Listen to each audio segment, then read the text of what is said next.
Sistem pengendalian manajemen adalah sebuah sistem dalam menentukan strategi yang diterapkan dengan tujuan untuk mencapai tujuan organisasi melalui fungsi pengendalian setiap aktivitas yang terjadi.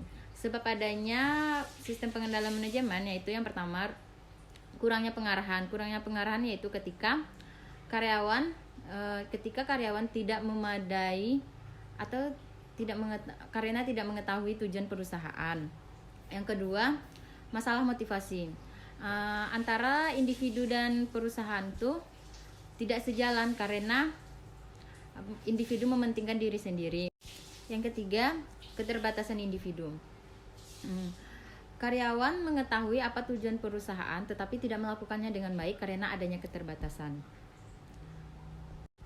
Yang selanjutnya yaitu kegagalan sistem pengendalian manajemen. Yang pertama, kerugian finansial yang besar yaitu terjadi ketika sistem pengendalian telah diatur tetapi gagal, maka akan terjadilah kerugian yang besar. Yang kedua, rusaknya reputasi. Ketika perusahaan tidak dapat mengendalikan atau mengontrol karyawan, maka akan terjadinya rusaknya reputasi perusahaan tersebut. Yang ketiga, kegagalan bagi perusahaan, kegagalan bagi organisasi. Terjadi ketika organisasi tidak memiliki visi dan misi, maka akan terjadilah kegagalan karena tidak mempunyai tujuan yang jelas.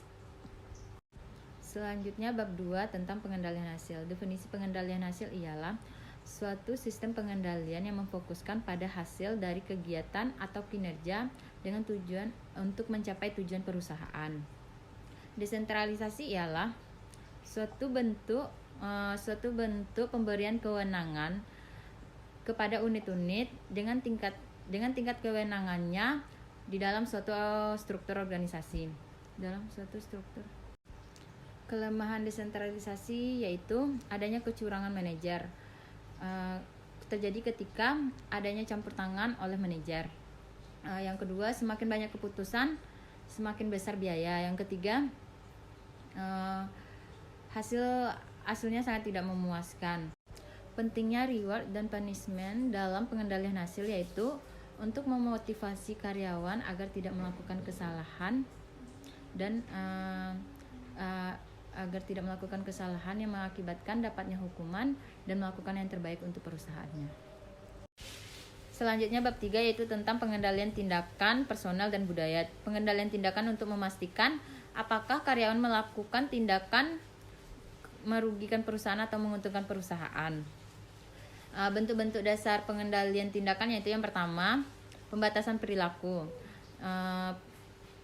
Bersifat memaksa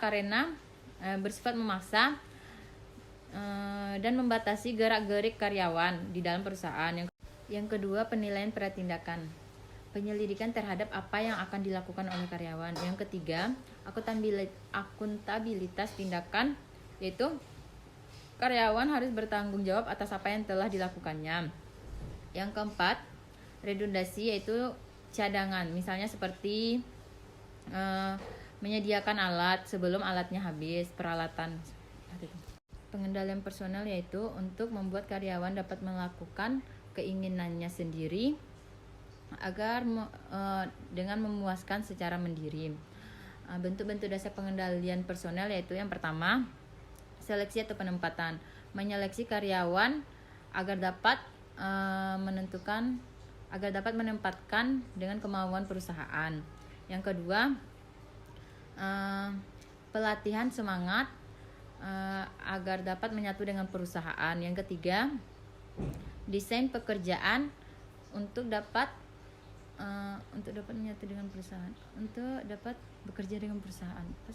Selanjutnya pengendalian budaya. Pengendalian budaya yaitu untuk membentuk norma dan perilaku karyawan yang baik dan mempengaruhi karyawan yang lainnya. Bentuk-bentuk dasar pengendalian budaya yang pertama, kode etik. Kode etik itu seperti sapaan, sopan santun, dan salam. Kode etik. Yang kedua imbalan kelompok, yaitu seperti keuntungan, promosi, dan bonus. Yang ketiga, imbalan kelompok. Yang ketiga, peraturan fisik. yaitu peraturan fisik yaitu batasan-batasan yang tidak sesuai dengan budaya perusahaan. Yang keempat, tone at the top. Tone at the top yaitu manajer harus konsisten dengan budaya yang telah diciptakannya. Selanjutnya bab 4 yaitu tentang sistem pengendalian.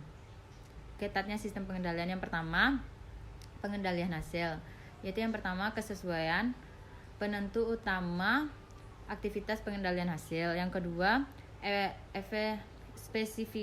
spesifikasi yaitu ketatnya pengendalian hasil, tingkat ketatnya pengendalian hasil. Yang ketiga, komunikasi dan internalisasi. Target kinerja harus dikomunikasikan secara efektivitas. Yang keempat, kelengkapan, berarti SPM memiliki tingkat yang bagus. Yang kelima, pengukuran kinerja. Ketat terhadap tingkat pengukuran yang tinggi. Yang keenam, insentif yaitu imbalan secara langsung kepada hasil yang telah dicapai ke perusahaan. Yang kedua, ketatnya pengendalian tindakan. Yang pertama, pembatasan perilaku, membatasi fisik ataupun gerak-gerik yang lainnya. Yang kedua, kajian pratindakan dapat melakukan ketat sistem pengendalian manajemen. Yang ketiga, akuntabilitas tindakan yaitu menciptakan pengendalian ketat seperti yang ditimbulkan pengendalian akuntabilitas yang diinginkan. Yang keempat, penguatan tindakan yaitu memberikan imbalan atau hukuman yang signifikan terhadap karyawan. 3. Ketatnya pengendalian personel. Pengendalian personel mungkin menjadi efektif karena adanya saling melengkapi dan kesesuaian antara keinginan organisasi individu. 4. Ketatnya pengendalian budaya, yaitu budaya melibatkan karyawan bersama dan nilai-nilai karyawan gunakan untuk memadu perilaku, kecuali untuk perusahaan dengan budaya yang kuat.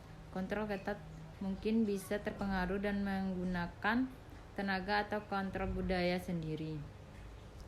Selanjutnya bab 5 yaitu tentang biaya langsung dan biaya tidak langsung. Yang pertama yaitu biaya langsung. Biaya langsung ialah biaya yang dilakukan secara langsung untuk membuat produk, mencakup seluruh biaya. Misalnya seperti pembayaran bonus tunai. Yang kedua, biaya tidak langsung yaitu biaya yang tidak berhubungan secara langsung dalam membuat produk. Biaya tidak langsung terbagi menjadi 4 yaitu perubahan perilaku, gamesmanship, perilaku negatif, dan penundaan pekerjaan. Perubahan perilaku terjadi ketika SPM membuat perilaku yang tidak konsisten dengan tujuan organisasi perusahaan. Gamesmanship yaitu tindakan yang dilakukan oleh karyawan untuk meningkatkan indikator kinerja. Gamesmanship terbagi menjadi 2 yaitu yang pertama penciptaan Slack dan manipulasi data. Yang ketiga, perilaku negatif disebabkan oleh banyak faktor seperti kondisi ekonomi, struktur organisasi, dan proses administrasi. Yang keempat, penundaan pekerjaan. Penundaan pekerjaan disebabkan oleh pengendalian mungkin lebih besar seperti yang timbul dari persetujuan yang membutuhkan beberapa tanda tangan manajer berbagai tingkatan dalam jenjang jabatan.